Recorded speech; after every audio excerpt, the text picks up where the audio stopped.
জনগণের কাঙ্ক্ষিত নেতা, বিশ্ব বরেণ্য ইসলামী আন্দোলনের নেতা, জননেতা জনাব ডাক্তার শফিকুর রহমান ও মঞ্চে আছেন জামাত ইসলামীর বিভিন্ন জেলার সংগ্রামী জেলা আমিরবৃন্দ, সম্মানিত নেতৃবৃন্দ। আমার সামনে উপস্থিত আছেন জাতির জাগ্রত বিবেক, সম্মানিত সাংবাদিক বৃন্দ, সম্মানিত বরিশালবাসী।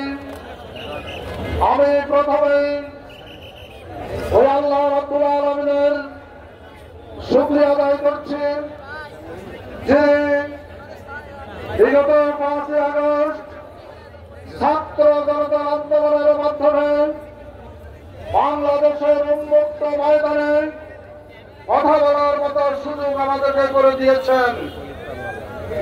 সংগ্রামী ভাইয়ের আমার, আমরা বিগত 16 বছর পর্যন্ত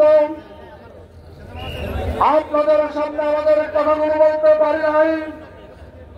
16 বছর পর আজ আপনাদের সামনে এই মুক্ত আকাশের নিচে ময়দানে আপনাদের সামনে আমরা যে কথা বলার সুযোগ পেয়েছি, এই জন্য আল্লাহ রাব্বুল আলামিনের শুকরিয়া আদায় করছি। জামাত ইসলামী বাংলাদেশের জমিনে একটি ন্যায় এবং ইনসাফ ভিত্তিক সমাজ কায়েম করার মহান লক্ষ্যের সামনে রেখে কাজ করে যাচ্ছে।